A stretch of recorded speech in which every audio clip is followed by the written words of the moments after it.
tardes. Hoy 2 horas antes de la hora habitual. No es que haya pasado nada excepcional, pero sí que va a pasar después, porque a la 1 Es Radio va a emitir el partido Madrid-Barça.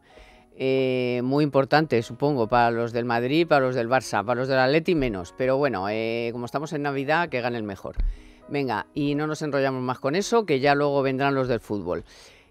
Porque tenemos muchas cosas de las que hablar y muy poco tiempo. Así que vamos a hablar de cómo puede afectar a la economía catalana y a la española los resultados del 21D, bastante penosos para los que creemos en el constitucionalismo, pero bueno, es lo que hay, es lo que han decidido los catalanes. Veremos cómo se forma ese gobierno, qué decide ese gobierno, qué hace y cómo se lo toman pues los inversores, las familias, los consumidores, los empresarios y todo lo que tiene que ver con la economía. Y después hablaremos del salario mínimo interprofesional, porque como saben, esta semana se ha aprobado una subida del 4%, la verdad es que la mitad que el año pasado. Veremos si eso va a afectar al empleo, si la máxima de que eso es un freno al empleo pues no se cumple exactamente, porque claro, si el año pasado, este año 2017, subió un 8%, y se han creado más de 600.000 empleos, pues a lo mejor hay que empezar a cambiar un poquito los planteamientos, o no. Ya veremos lo que dicen nuestros analistas. Y hablaremos con el catedrático Morillas, que viene con un libro bajo el brazo, pero que, les digo la verdad, lo que más nos interesan son sus opiniones, más que su libro, que será muy bueno, que venda muchos, pero lo conoceremos luego. Así que empezamos enseguida. Economía para todos, con Carmen Tomás. Hey Jude, don't make it bad. Y hoy están conmigo aquí acompañándome para hablar de todo esto, pues Domingo Soriano, muy buenas, bienvenido. Hola, ¿qué tal? Hoy no le voy a hacer hablar de las pensiones. Y Sancho, que tampoco va a hablar hoy mucho de sus pymes y de sus rollos por ahí de la formación. Hoy no te dejo porque hay muchos temas que hablar, ya hablaremos un día de tus formaciones. Muy bien. Hoy toca Cataluña y toca los salarios. Pues los salarios, porque estamos continuamente viendo que, bueno, pues oye, que la economía va bien, que es verdad que el empleo va bien, pero quizá nos falta un poquito ver que también los salarios mejoran un poquito, porque cuando hablas con la gente más joven, es verdad, la que está entrando ahora en el mercado de trabajo, pues te das cuenta de que la verdad es que, en fin, les pagan unos salarios un poquito miserables. Sí, un poquito miserables. Es que, pero estoy un poquito socialdemócrata hoy.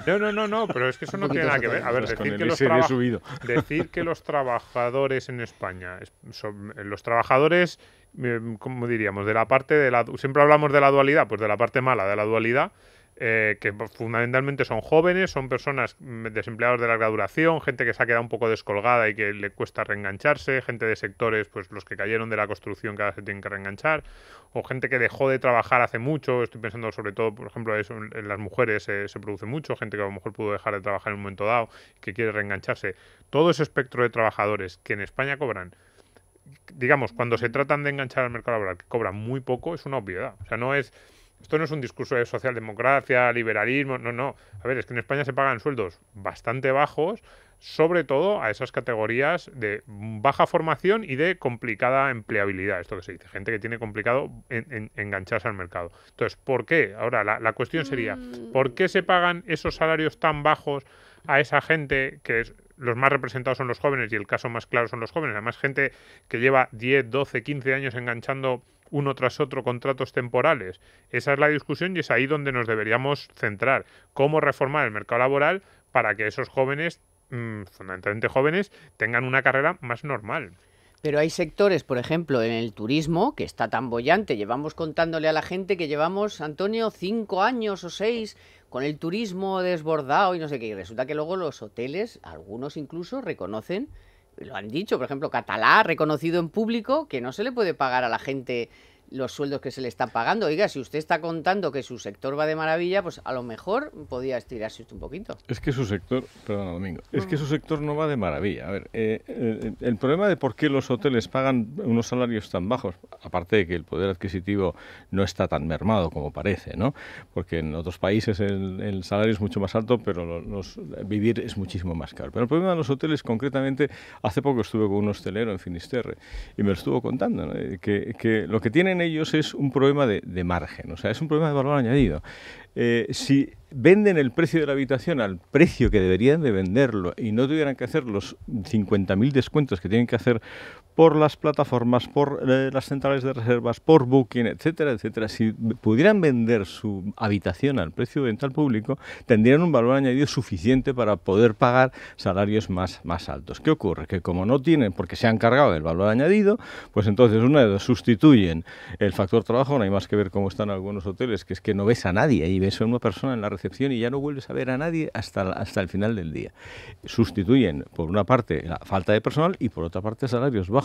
Pero es que luego vas a las cuentas de resultados de los hoteles y no estamos hablando de las grandes cadenas, estamos hablando de hoteles, de miles de hoteles que hay en el litoral español, donde no hay margen y por tanto no hay beneficio. Bueno, este es el problema.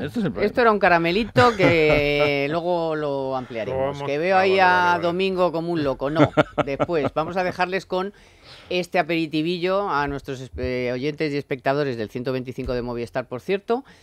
Y vamos a entrar en el terreno catalán. ¿Por qué? Sí. Yo ya me pensaba, digo, después de la selección ya se va a acabar el tema. No se acaba. No se acaba. Que acaba de empezar otra vez. Dice, vuelta a empezar. Ya me lo temía. Claro, vuelta a empezar. Sí. ¿Por qué? Porque la verdad es que los resultados del pasado jueves pues fueron bastante preocupantes. O sea, está muy bien, nos podemos alegrar muchísimo porque Inés Arrimadas, porque Ciudadanos pues sea el partido más votado, el que tiene más escaños, pero mire usted, al final aquí lo importante es gobernar. Y resulta que eso está un poco complicado.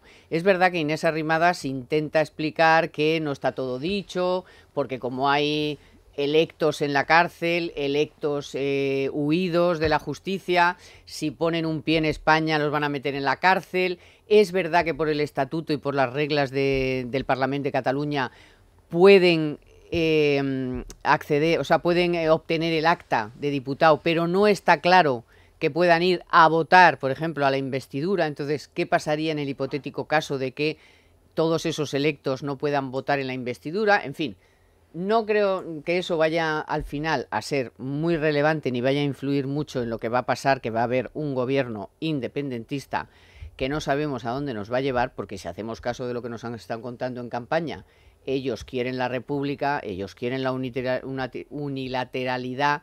De hecho, se ha permitido el señor Puigdemont citar a Mariano Rajoy en Bruselas o donde él quiera. O sea, dice, venga usted a verme a mí, que yo como no puedo ir yo allí, usted viene para acá. Bueno, el caso es, esa es la política, pero al final eso es lo que va a intranquilizar y de hecho ya lo hemos visto ayer en las bolsas. En un principio también en el bono, aunque luego mejoró un poco, pero a ver, hay nervios y hay incertidumbre. Y la prima está disparada. Y todo eso, ¿cómo va ahora otra vez a influir? O sea, porque es que esto puede ser, primero, si hay gobierno, que sea un mal gobierno, y si no hay gobierno, pues estamos hablando otra vez de otros 3, 4, 5 meses. ¿Y cómo puede afectar eso también al gobierno nacional? Es verdad que ayer Rajoy dijo que él no piensa adelantar las elecciones, pero, amigo, a lo mejor resulta que no puede aprobar los presupuestos o se aprueba de aquella manera y las cosas se tuercen también a nivel nacional. Sí, todo lo que has dicho es así. Y cada uno de esos factores influye un poco. Yo creo que la mejor... O sea, si se cronificara esta situación de no de ingobernabilidad en Cataluña, sino de que no haya un gobierno, de que esta parálisis, por así decirlo, porque al final en Cataluña llevan sin gobierno, prácticamente podríamos decir desde hace un año, porque había un gobierno, pero más, desde un punto de vista efectivo, en lo que hace referencia a las cuestiones que importan a la gente, digamos, pues llevan prácticamente, sí, o más, pero desde luego el último año de parálisis absoluta. Más, ¿sabes? Porque 100 y pico mil personas a la espera, en lista de espera para ser operados, no se crean en un año. Sí, pero por eso, pero vamos, desde luego los últimos 12 meses. Entonces, si eso se cronifica, ¿cómo reaccionar? Yo creo que si eso es así, no habrá demasiados movimientos, me da la sensación, en los mercados. Un poco, quizás el ejemplo más claro, esto siempre es impredecible, pero digamos la intuición te lleva a pensar, hombre, en España hubo ese mismo proceso, por así decirlo, estuvimos 6 meses entre las elecciones primeras, las segundas, si hay gobierno, si no, la investidura de uno, la del otro, y al final... pues la gente como que se acostumbra, casi podríamos decir.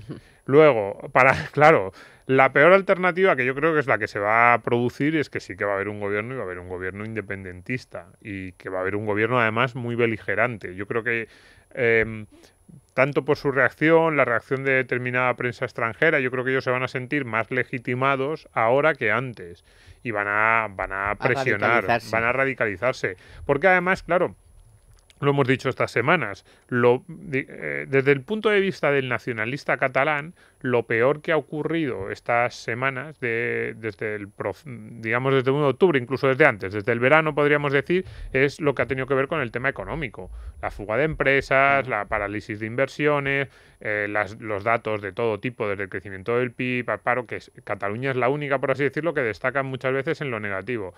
Yo creo que ahí tenían miedo los políticos catalanes, que no van a sufrir nunca el coste de su aventura, pero sí tenían miedo de que la gente que sí que va a sufrir el coste, el catalán, les castigara.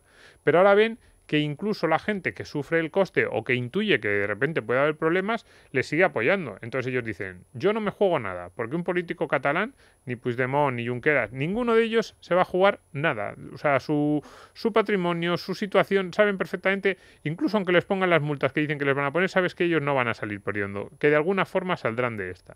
Entonces dicen, yo no me estoy jugando nada y la gente que sí se lo juega me apoya a pesar de la locura esta. Pues entonces redobló la apuesta, claro. Yo si fuera ellos casi haría lo mismo en ese sentido, porque es una cuestión de ir tú vas subiendo mientras ves que hay gente detrás. Ahora mismo ellos han visto que hay mucha gente detrás y dicen, pues venga, una más.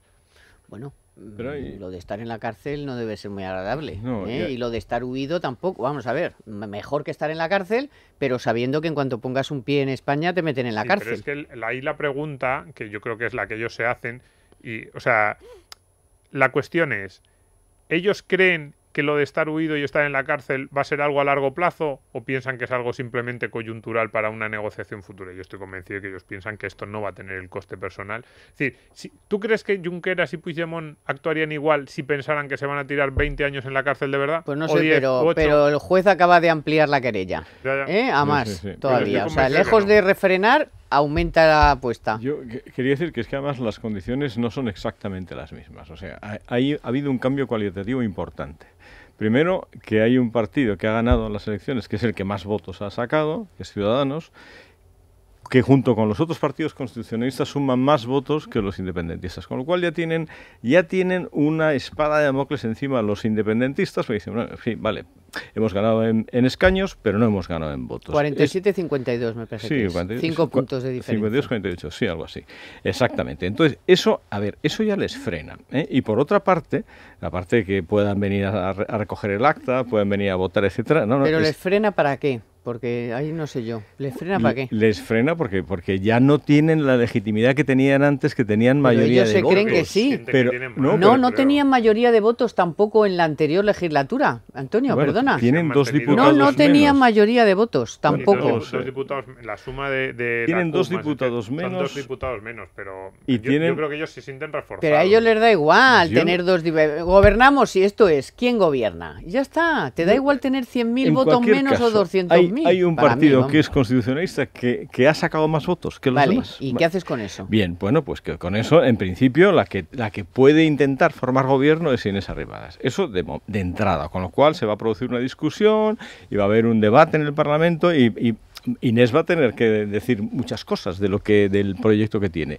Los otros van a decir lo mismo, pero vamos a suponer que se radicalizan, ¿vale? Pues la segunda cuestión, muy bien, usted se radicaliza y si antes radicalizado le aplicamos el 0,155, pues ahora le volvemos a aplicar el 155, pero no el 0,155, sino el 155, es decir, con todas las consecuencias. Aparte, como tú has dicho antes, que están todos los procesos judiciales en marcha.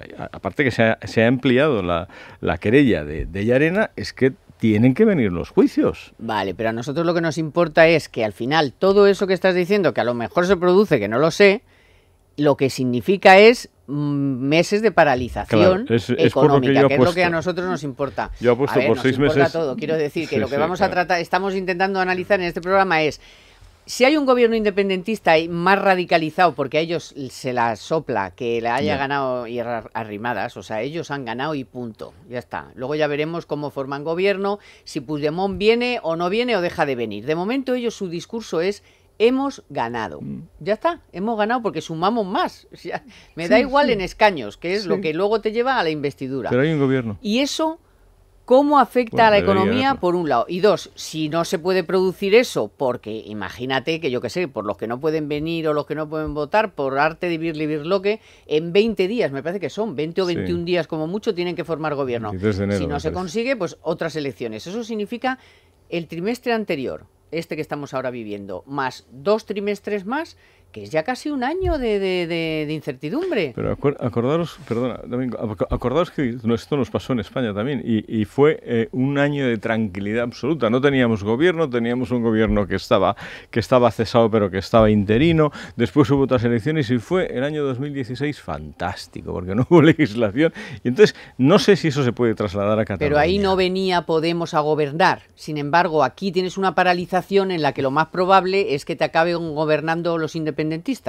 O sea, en el tema de España el problema era si el PSOE se unía a Podemos y teníamos un gobierno súper radical, que es el problema que podemos tener en Cataluña. Pero no porque... o sea, no el hecho de la paralización, sino el hecho de la expectativa de poder tener un gobierno PSOE, Podemos, o sea... Claro, es que ese era el problema. Vamos a ver, eso era el problema nacional. Es lo que Eso no va a anticipa. Y aquí ocurrir. todo el mundo anticipa Tampoco. que... claro, por eso decía... A ver, es que al final todas las... Dices, nos importa el tema judicial, el tema político, el tema económico, pero es que al final una cosa va a ir unida a la otra. Hombre, claro, Es ya decir, lo sé, pero... Claro, no, pero porque es muy importante porque... Yo por eso decía antes lo que se están jugando ellos y lo que no se están jugando. Yo creo... Lo que pasa es que esto nunca, hasta que no se van dando los pasos, pero yo creo que es fundamental a la hora de analizar qué es lo que va a hacer ese gobierno, de hasta dónde va a subir la apuesta, cuál sea el coste esperado que ellos asuman para su posición personal.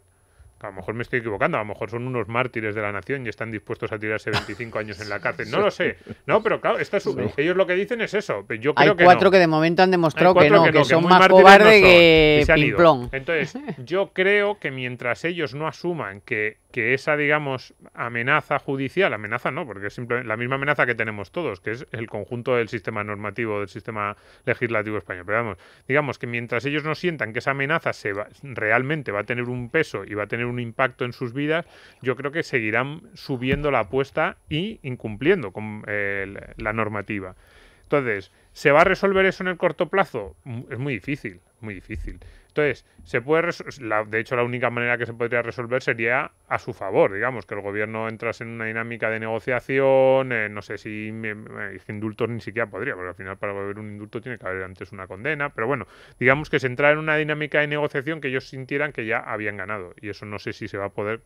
Entonces, mientras eso no se resuelva, claro, la situación es de absoluta parálisis, porque además, ¿quién va a venir a Cataluña, ya no desde el extranjero, desde dentro de España, mientras no haya una certidumbre mínima de lo que va a pasar a 5 a 10 años vista? Pero es que esa certidumbre ya no es que no la veamos, porque tú hablabas de un trimestre. O sea, el problema ya no es un... O sea, no, es ya casi un año, pues ya serían 3 trimestres. Pero incluso, o sea, supongamos que se forma gobierno, o sea, la mejor, no la mejor alternativa, ¿no? Digamos, la mejor alternativa desde el punto de vista nacionalista. Ellos forman su gobierno, ya tenemos un gobierno, esto es estable, y ahora vamos a abrir negociaciones con el Estado, por así decirlo, como ellos lo dicen. Y mientras tanto no gobierno, ni hago nada, Claro, ni monto leyes, ni mejoro la sanidad, ni la educación, ni la nada. O sea, desde ese punto de vista, que sería el mejor escenario para ellos desde el punto de vista de estabilidad institucional, ya está, este es el gobierno catalán y nos vamos a tirar 4 años, digamos, gobernando nosotros, que además es lo lógico desde el punto de vista de la aritmética parlamentaria.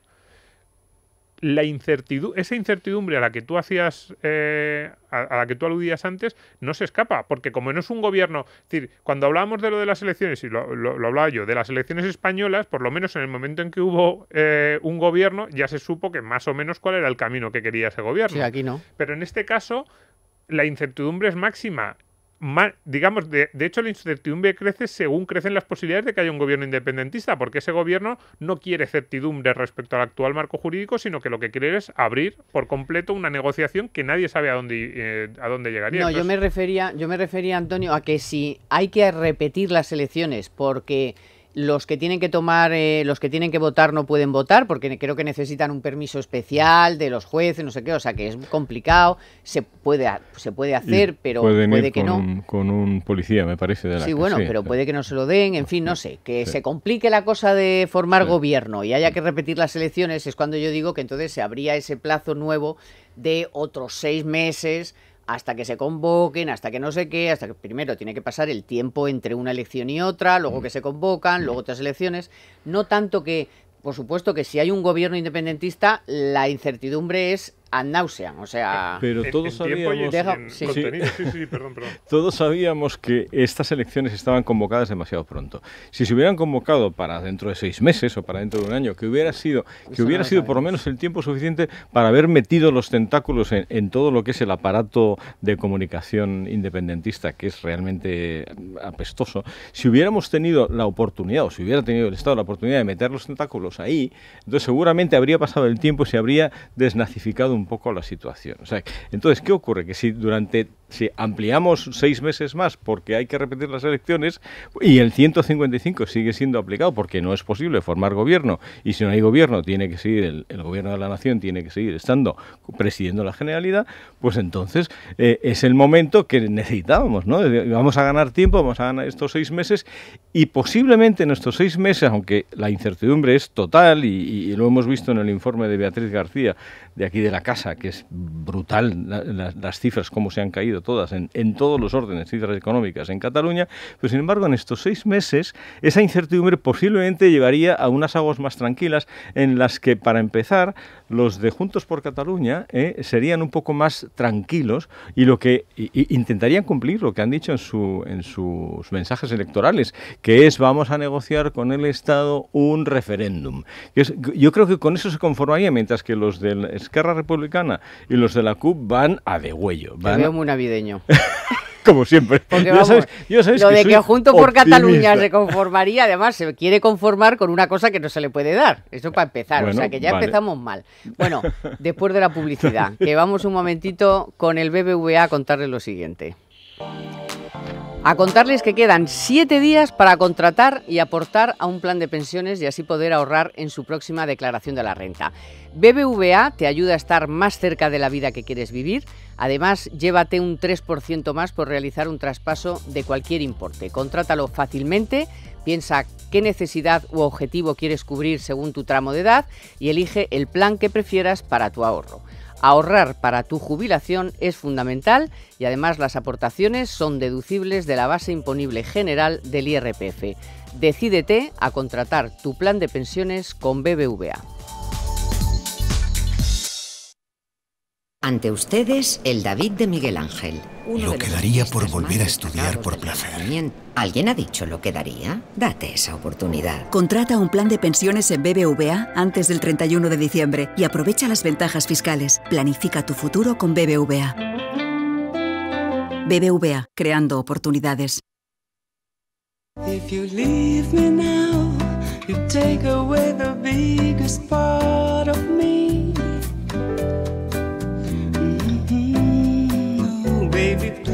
Bueno, aquí seguimos dándole vueltas. Esto tiene tela que cortar, yo sobre lo que puede hacer Juntos por Cataluña o Esquerra.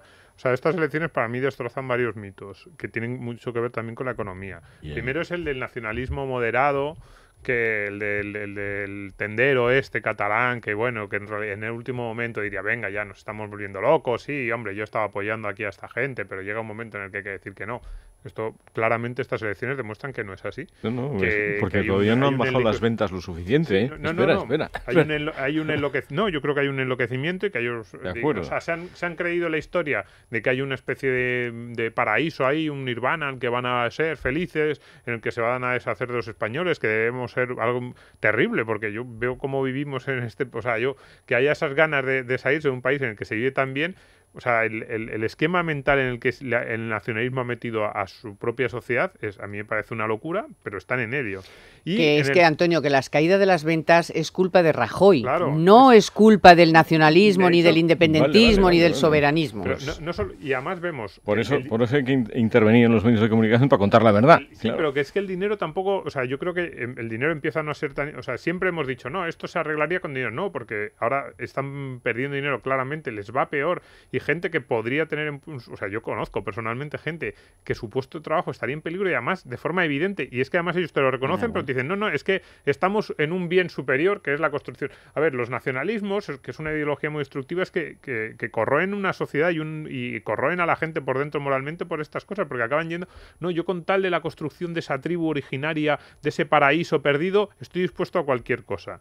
Y están en esas. Entonces, claro, cuando tú entras en esa dinámica es muy difícil salirse porque los efectos económicos, además, normalmente se cohesionan. Los países que han sufrido crisis de este tipo, crisis políticas que han derivado en crisis económicas, muchos de estos países lo que han hecho ha sido procesos de cohesión nacional. Busco un enemigo exterior y entonces empiezo a decir, no, el enemigo son los alemanes, el enemigo es Estados Unidos, en Sudamérica lo hemos visto mucho, el enemigo, entonces, y dices, no, hombre, el enemigo es tu gobierno, que mira lo que está haciendo, el enemigo son las políticas que tú has votado, el enemigo es este absurdo en el que te has metido, pero para eso tú necesitas reconocer que has estado haciendo el imbécil. Y claro, es más fácil decir, no, se caen las ventas porque Rajoy es malo, porque está amenazando, porque los españoles nos están, que decir, no, se caen las ventas, las empresas se van de Cataluña porque yo, con nombre y apellidos, Pepito Pérez, he estado haciendo el imbécil, he estado apoyando a una serie de opciones políticas supremacistas, de carácter excluyente, ¿no? Entonces, entre reconocer eso, que es muy feo, desde el punto de vista moral y desde el punto de vista económico por las consecuencias que ha tenido, o decir, no, la culpa es de los otros y cohesión o sociedad interna, y está claro que ese es el proceso de cohesión. En mis narices el otro día, una persona del partido de Puigdemont dijo que les habían pegado, que eso les había hecho un daño enorme y que no se habían ido 3.000 empresas, que se habían ido 300, que miráramos todos los documentos que nos dijo, que yo no sé qué documento nos dijo, ni me acuerdo, ni lo sé, ni me importa, que es que les da igual, nos han pegado, pero es que dijo, nos pegan, dijo, y como nos pegan, o sea, Rajoy es el culpable, las empresas que se han ido ya se iban a ir, que se vayan, que nos da igual, es que les da todo igual. Les da todo igual, Antonio. El presidente de la Cámara de Comercio de España, que además es el presidente de Freixenet, ya sabéis la frase que dijo, ¿no? Si vuelven a ganar los independentistas, el último que apague la luz. O sea que eso, podrán mentir todo lo que quieran. Podrá esta señora que te habló ayer, es que si es una mentira, que si son 300, mira, pero bueno, pero no lo estáis viendo. No, o sea, es que ese no se lo es que se cree en su rollo. No, pero es que lo están viendo, ¿eh? Oye, que yo también tengo contactos de empresas catalanas donde la mitad de la plantilla es independentista y la otra mitad no, y no se hablan. Matrimonios que se han divorciado porque unos de una manera y otros de otro. Amigos que han dejado de hablarse. Comunidades de vecinos que antes se saludaban y ahora no se saludan. O sea, que pues es nos que das la razón. Claro. Pero la razón te la doy. Y se la doy también a esta señora. Pues lo tienen que ver porque lo están sufriendo todos los días. A ver que sí. Pues no lo ven. Y la prueba la tienes el jueves 21 de... ¿Qué ha pasado? Que todavía el 40 y pico por ciento de la gente, a pesar de lo que ha pasado y de lo que puede pasar, que te han advertido, que la SEA te ha advertido que se lleva la producción. Vale. No me hables ya de la sede social y la sede fiscal. Es que eso no lo han puesto en TV3 durante toda la campaña, que lo único que han puesto ha sido el plasma de Puigdemont. Que también ven otras cosas, que no es eso, que es que están en un proceso de... Que da igual. De que da igual. A ver, es más importante la independencia y punto. Sí. Cuando independencia no la van a tener porque con la mitad de la población y todo eso se va a mejorar, todo eso pasa porque no son independientes, porque España les roba, porque España les machaca, porque pues España les pega, porque España es peor que ellos. Por eso España les paga 75.000 millones de euros gratis. Nada, ellos no lo dicen. Por eso el problema es que no lo dicen. Hay muchas cosas. Hay una razón, la razón económica original que podía ser un sistema de financiación autonómica, que es manifiestamente mejor mejorable para todas las regiones, no solo para Cataluña, está ahí.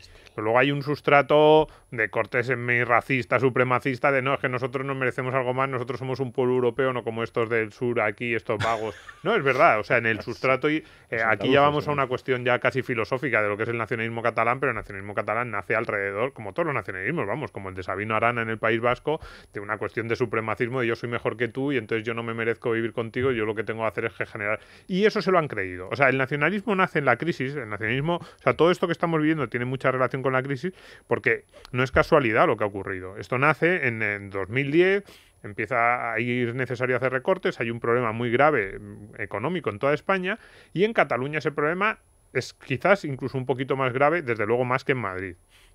Porque además tiene un problema de sostenibilidad de las cuentas públicas. Y entonces alguien dice, oye, nos habíais dicho hace 30 años que si nos daban más autogobierno, si nosotros nos gobernábamos un poco más y Madrid nos gobernaba menos, seríamos mucho más ricos porque nosotros éramos más listos y nosotros éramos mejores y nosotros hemos elegido a gente nuestra, de la tribu. Y entonces llega 2010 y dicen, no, mentira, te va peor, te estás empobreciendo, llevas 30 años empobreciéndote. Y entonces, claro, la respuesta lógica de alguien de fuera es que te estás empobreciendo por los tuyos, por la gente a la que tú has elegido. Esa es la gente que te está empobreciendo. Deja de pensar que si todavía, cuanto más autogobierno tiene y cuanto más poder tiene el nacionalismo en Cataluña, peor les va económicamente a los catalanes. Pero claro, ¿qué ocurre? Que eso es, lo decía antes, complicado, y tienes que asumir tus propias culpas. Entonces, ¿qué les dicen? No, todo esto es culpa, los recortes, la crisis de un enemigo exterior que es Madrid. Y entonces en el 2012 dicen, si nos dieran lo que nosotros queremos, no tendríamos ningún problema. Entonces, hay un porcentaje alto de la población catalana que dicen, me están diciendo, hay unos tipos que me dicen que yo soy mejor que el de enfrente.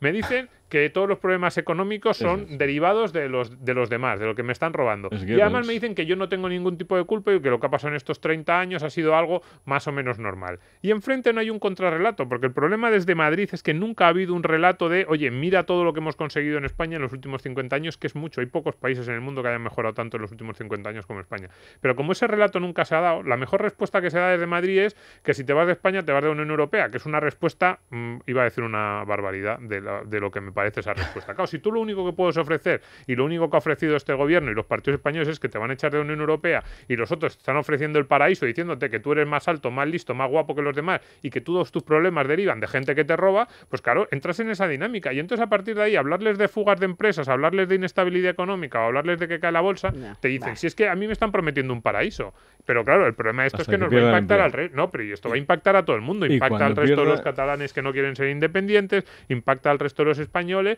y va a ser para mí es el principal riesgo que tiene ahora mismo España. Y ese que está pensando así, cuando pierda el empleo va a seguir pensando así. Va a seguir diciendo que la culpa la tiene Madrid. Sí, de su pérdida de empleo, Rajoy. Porque si no se tiene que echar él mismo la culpa. Muy bien, es que tiene dos opciones. Pues echarse la culpa por lo que ha estado votando y por lo que ha estado apoyando en los últimos... Y pensar, soy un racista miserable o decir, la culpa es mía. Pero claro, si la culpa pues la tiene Rajoy... Vale, venga, que lo voy a cortar. Pues sigue.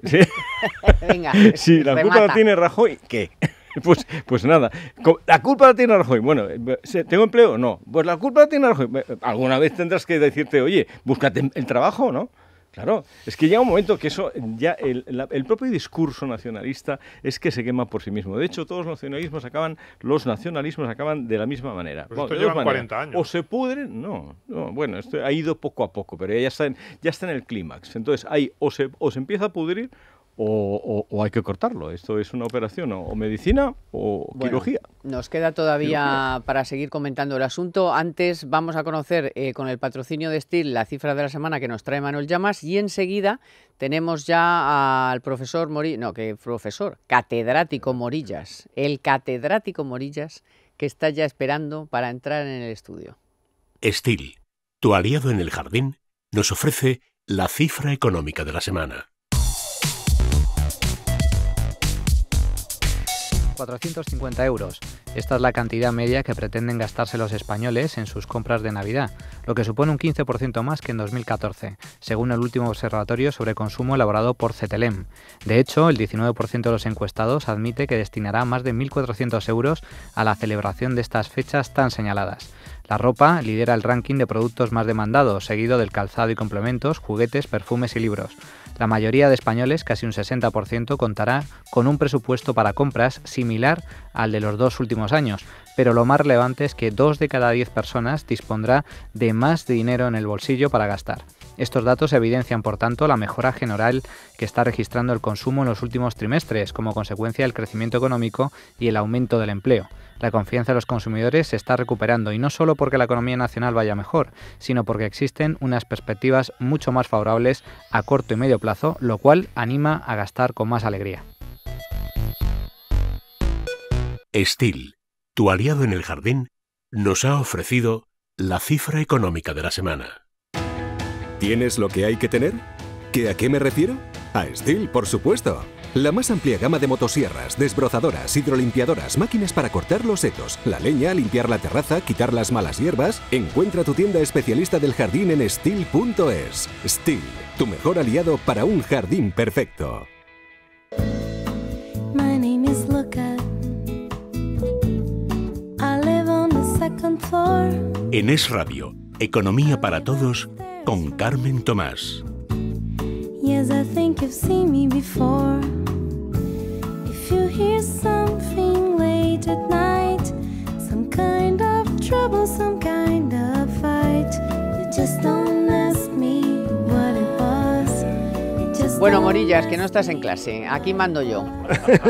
Ya está aquí, como le ven, a Javier Morillas, que es catedrático de la Juan Pablo CEU, y nos trae este libro.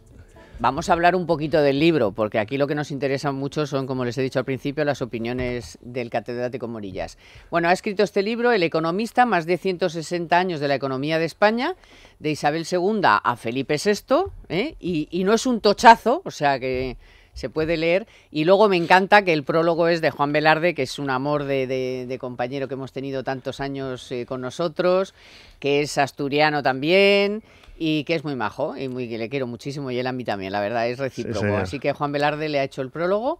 Venga, cuéntanos así en un pispás. Bueno, Juan Velarde ha hecho el prólogo primero como maestro, luego como miembro de la primera generación de economistas que hay en España, y luego como presidente de la Academia de Ciencias Morales y Políticas, porque uno de los directores del Economista en 1857 fue precisamente José Echegaray, que luego fue ministro de Fomento, ministro de Hacienda, etcétera. Bueno, entonces es un periodo aquí? muy curioso. ¿Qué nos cuentas? Bueno, es ver en perspectiva casi los 200 últimos años de la economía de España a través de un medio también que es bastante peculiar, porque es el equivalente al The Economist. The Economist, de hecho, nace unos poquitos años antes, en 1843, y no hay otro caso similar. Es la cabecera más antigua que en estos momentos se está editando en España, coetánea, como digo, de The Economist, y el tener un medio como esto que ha ido narrando pues todas las vicisitudes, la legislación, etcétera. Bueno, una de las opciones de título del libro es más que 160 años de la economía de España, ¿no? De Isabel II a Felipe VI, que es el periodo que comprende. Y bueno, pues son también todos los avatares un poco de la sociedad española al mismo tiempo, del librecambismo, porque es un grupo de gente el que lo constituye, que están muy influenciados por las sociedades económicas de amigos del país. De hecho, son dos murcianos las que lo constituyen en Madrid en ese año de 1854. Y bueno, en Murcia recordemos que es donde se crea la primera junta opuesta a Napoleón, que le ofrecen la jefatura de aquella Junta Central primera al conde de Floridablanca, que está allí retirado y es el último servicio que va a prestar al país, realmente ponerse al frente de esas juntas, ¿no? de oposición. Y ese fondo constitucionalista, liberal, patriótico, va a ser el que tenga, bueno, pues durante los años posteriores. Es un reflejo también de esos años de crecimiento económico, que son los años ya a partir de los años 50, que es cuando realmente pues, nuestro país sale de todo lo que fue la francesada, ¿no? Y aquella guerra de resistencia tan terrible que nunca se ha valorado suficientemente el impacto que tuvo. Recordemos que Napoleón intentó llevarse hasta todos los ganados que había en España, empezando por el ganado ovino, etcétera, ¿no? Además de todas las alhajas, las ofrendas, las lámparas que había en las iglesias, en las ermitas españolas de generaciones, ¿no? de españoles. Bueno, estaba cotilleando que hay una galería de fotos importante. Bueno, la galería de fotos es importante. Yo no sé si el estarás tú. No, pero está hasta el potito. O sea, menos yo, están todos. Yo la verdad es que les dije a los editores que si era interesante, hombre, pues Figuerola, que fue un colaborador del Economista, un catalán ilustre, ministro de Hacienda, impulsor de la peseta, por supuesto Echegaray, premio Nobel también, director del periódico, Gabriel Rodríguez, el único hombre en España que no quiso ser ministro, que se decía. Entonces, esa galería de personajes me parecía interesante rescatarles. También Manuel Gómez Acebo, que fue asesinado, por cierto, junto con su mujer, su suegra y su abuela. Increíble. Los niños se salvaron porque se los había llevado la otra abuela a San Sebastián. Y nunca se había, incluso la familia al principio era un poco reticente. Yo le dije, pero mira, si no ponéis vosotros una foto de tu abuelo o bisabuelo, Alfonso de Salas nos va a llenar de fotos de ellos y de sus eventos, y ahí están, ¿no? Deusto, del Grupo Planeta, para muy fan, hay que ser muy fan, pero es un regalo para estas Navidades. Lectura. No me parece que sea tan de fan, no tan de culto, ¿no? Un poquito fan. Es muy de historia. Sí, un poquito fan de la economía, un poquito fan de Morillas. Bueno, muchas gracias. Bueno, va, que estábamos aquí con el lío de Cataluña, que nos interesa mucho tu opinión, luego ya le haremos otra publi al final del programa. Pero ¿tú cómo valoras los resultados y eso qué efecto puede tener en la economía? Y hemos llegado a la conclusión de que si hay un gobierno independentista, esto se alarga, la incertidumbre se alarga, y si no lo hay, pues porque no lo hay que repetir elecciones, por lo que sea, porque los que están en la cárcel no puedan votar, porque, en fin, por las circunstancias que sea. El caso es que esto acaba de empezar o sigue. Claro. Bueno, el riesgo es efectivamente que se cronifique, ¿no? De momento, hombre, lo importante es que hay una fuerza constitucionalista que es el partido más importante y el más votado y el que tiene el mayor número de escaños. Ahora vamos a ver que efectivamente se presentará la investidura, supongo, no sacará ningún resultado y entonces le tocará a la fuerza que consiga una alianza, que será con ERC, proponerse. Él supongo que tomará posesión de su acta mediante notario, etcétera. Lo que no va a poder, lo que no va a poder es obviamente tomar cargo de presidente de la Generalitat, porque tiene que estar presente, con lo cual tiene que nombrar otra persona. Y además precisamente el Estatuto de Autonomía contempla una posibilidad de ese tipo, con lo cual la posición de presidente puede ser el conseller en cap, puede ser un consejero designado, de modo que tendrán que sacar nueva gente, que al final es lo que se pretendía, yo creo, con el 155. Barajar, dar nuevas cartas, los que están encausados, esos tienen que penar, tienen que pagar sus fianzas, tienen que pasar un tiempo en la cárcel, estar inhabilitados, como Otegi, contaminar, y cuanto más tiempo... Bueno, lo que digan los jueces, yo creo que ahí lo que digan los jueces, ¿no? Pero va a ser muy, muy sano, ¿no? Con lo cual, también los enfrentamientos que se han creado entre ellos, vamos a ver hasta qué grado son profundos y las contradicciones también que se han generado. Yo tengo que decir que estuve ayer en Barcelona, porque tengo allí familia, mi familia es de Gerona, familia materna de mis abuelos, del Pirineo, y me parecía, bueno, una ocasión primero para estar por allí, en fin, y era también curioso, ¿no? Vine el último ave por la noche. Con lo cual, el ambiente ciertamente es tenso, hombre, había, yo creo, por parte de ciertos colectivos de tomarse una cierta revancha, ¿no? Y un voto que en principio puede parecer que no han aprendido nada desde el punto de vista económico, desde aquel discurso que decían que no se iban a ir las empresas, que los bancos estaban deseando ir por allí. Yo creo que eso ya lo tienen claro que no, pero como han estado achacando que la fuga de empresas de los últimos tiempos pues había sido por las cargas policiales, pues ahora van a ver que hasta Radio Barcelona Taxi se cambia a Madrid, que ya están subiendo más de 3.300 empresas, creo que era el último dato, y esta situación evidentemente no ayuda. Cuando más se va a notar va a ser en el primer y en el segundo trimestre de este año. Porque como ha venido a coincidir con el periodo de Navidad y las Navidades, muchas empresas han aplazado despidos. Bueno, vamos a ver qué es lo que pasa. Todavía hasta Reyes pueden aguantar. Pero cuando empiecen a ver que se rescinden contratos, y lo vamos a ver, ya salió en los últimos datos de afiliación a la Seguridad Social, y digo que a finales de enero o febrero se irá a cuantificar, y de autónomos también, claro, y vamos a ver cómo... ¿Y tú crees que eso les va a doler, les afecta? Hombre, lo que pasa es que... lo que tienen tesis que sí, y a Domingo y yo que no, que les da igual. Les va a afectar. Les da igual. Bueno, solo hay que ver la culpa es de Rajoy. Me remito de los resultados electorales. Bueno, pero cuidado, los resultados teóricamente ellos lo justificaban por las cargas policiales. Entonces ahora vamos a ver que ya no hay cargas que han votado, que han aceptado lo que es unas elecciones constitucionales libres. Esta es la cuestión fundamental, ¿no? Que ellos tienen que moverse en el marco constitucional y ya saben cuáles son los límites. Con lo cual, la siguiente que venga, porque ya no va a ser Junqueras, ya no va a ser Puigdemont, esos están amortizados. Marta Rovira tampoco podrá ser, tendrán que sacar otra persona nueva.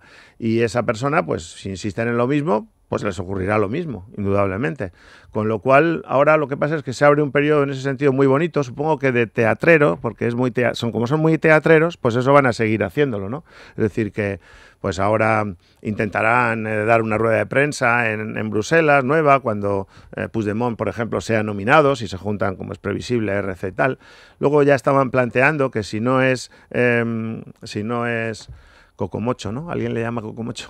Entonces va a ser Lloriqueras, ¿no? Entonces sí, Lloriqueras dice que me parece muy gracioso, ¿eh? Bueno, para que veáis que os sigo, ¿eh? Entonces, si resulta que no puede ser Cocomocho y luego se empeña en ser Lloriqueras, que quieren su currículum tener, ¿no? ese honor de ser presidente de la Generalitat, no puede, pues tendrá que ser otra persona de Junts per Sí, que tendrá que tomar las medidas oportunas. Y dentro del marco constitucional, eso es lo que está claro. Eso es lo que está claro. Él está navideño también, como yo, ¿eh? Estáis navideños. Es que no tienen otras, es decir que hay otra, perdona, si se han pasado 5 años sin hacer absolutamente nada. Vamos a ver, se han salido del marco constitucional en el mes de septiembre. De septiembre hacia atrás no han gobernado, no han pagado las facturas, no han hecho absolutamente nada. Han estado cebando su rollo. Se pueden pasar otros 4 años cebando su rollo. Pero ya menos. Hay que tener en cuenta que toda esta gente vive de la red clientelar que han constituido, que es muy importante, de lo cual hay centenares, miles hay que decir que son miles de personas y miles de familias también que están viviendo de todo esto. Todo esto, en lo que es el núcleo duro, ese ha quedado neutralizado, porque están, la hermana misma de Guardiola ya está en el paro, o sea que, y toda la gente que estaba empleada en esas supuestas embajadas en el extranjero, etcétera, lo que eran los asesores y personas de confianza de cada uno de los consejeros. Ahora, en el nivel administrativo, lo que se ha quedado es hasta director general. Pues por tanto, de ahí para arriba no están, bien, pero ya lo que tendrán que hacer será gestionar, y luego la posibilidad que da el 155 es graduar la intervención.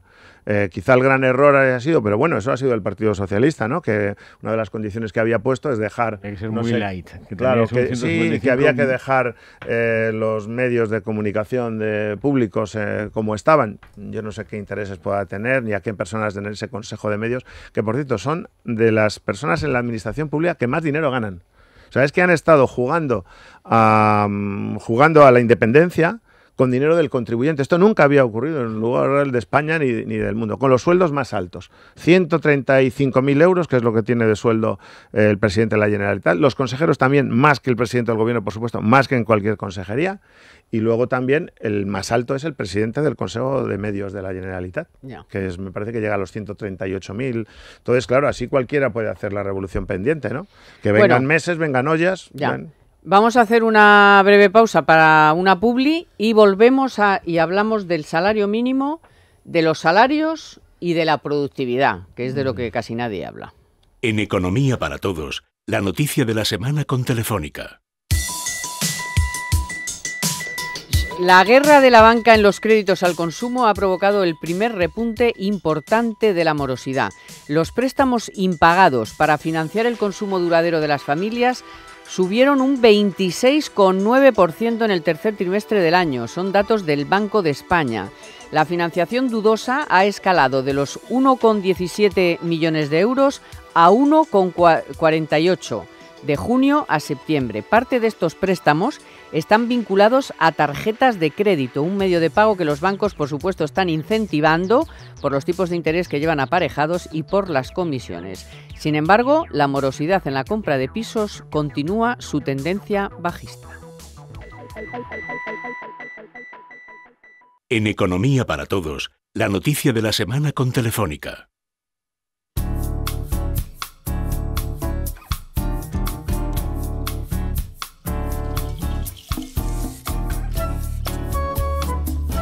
Bueno, el Gobierno aprobaba esta semana, o por lo menos llegaba a un acuerdo con los agentes sociales, digamos las cosas bien dichas, para subir el salario mínimo interprofesional un 4%. Hay que recordar que el año pasado subió un 8%. ¿Cuál es la tesis? La tesis es la tesis de esta casa, de los liberales, del conceptual y tal, ¿no? Subes el salario mínimo y incrementas las barreras para la entrada al mercado laboral y además pues perjudicas al empleo, ¿no? Esta es un poco la tesis. Entonces, ¿qué te dicen algunos que no comparten ahora ya tanto esta tesis? Pues que, oye, si el año pasado subió un 8% y se han creado más de 600.000 puestos de trabajo, pues como que tampoco fastidió tanto. Que al final no afecta a tanta gente. Que al final esto de los 500 y pico mil tampoco es muy real. Son cifras que se sueltan pero que no están muy contrastadas. Yo antes decía, bueno, estoy un poquito socialdemócrata porque se me cae un poquito el argumento y luego me ha parecido interesante la idea siguiente, que es la de es que va a marcar un poco, que ya está bien, que hay que empezar a subir un poquito los salarios de la gente que está entrando nueva al mercado, no tanto de la gente que ha mantenido su puesto de trabajo, que no les ha ido mal, sino a la gente que se está incorporando al mercado laboral en los últimos tiempos, que tienen unos salarios muy deficientes. Entonces, claro, me sueltan lo de, ya, pero es que la productividad sigue sin motor. Pero eso es general. Gripando. La productividad tampoco está subiendo en Estados Unidos y en los países desarrollados no está incrementándose, porque el recorrido que hay en estos momentos no es como durante los últimos años, que ha habido una introducción de innovaciones tecnológicas muy potentes, muy consecutivas, y ahora no está habiendo grandes incrementos de productividad en ningún sitio. Por supuesto, en nuestro caso, evidentemente, está creciendo la economía al 3% y el empleo al 3%, entonces con uno pues no hay incremento de productividad, entonces así. Pero también nos quejábamos cuando resulta que los incrementos de PIB no se correspondían con incrementos en el empleo, y era porque efectivamente sí crecía la productividad. Con lo cual, bueno, estamos con un crecimiento que es efectivamente el mayor, si quitamos a Irlanda y de las grandes economías de la zona euro y en general de las economías desarrolladas del mundo. Y yo creo que ahora mismo, efectivamente, ¿qué opción tenía el Gobierno? A ver, lo tenemos que ver desde este punto de vista, porque se forma una coalición en el Congreso y pueden aprobar también esa subida del salario mínimo. Y más. Por eso te digo, con lo cual yo creo que ha sido un adelanto del Ministerio y del propio Gobierno. Hay iniciativas de Podemos y de Partido Socialista, de todos estos. Bueno, pero que va a llevar a incrementar por el lado de la demanda del PIB y al consumo. Sabemos que lo que tenemos es una crisis de deuda, ¿vale? De nuestras familias, nuestras empresas, como sabemos. ¿Eso cómo se soluciona? Se soluciona con ahorro. Ahora, a todo gobierno le interesa, bueno, vamos a crecer por el lado del consumo. Bueno, no es racionalmente muy ortodoxo, ni en una época de crisis de deuda, porque lo que tienes que priorizar es desapalancarte, pagar tu deuda, que es lo que están haciendo las familias y las empresas. Por otra parte, lo que es súper ortodoxo, lo siento, porque es que hoy hay fútbol. Es que ahora en cuanto cortemos, ya te veo. Madrid-Barça, que no es de mis preferidos, pero es lo que hay. ¿Cuál, el Madrid o el Barça? Ninguno, ninguno de los dos.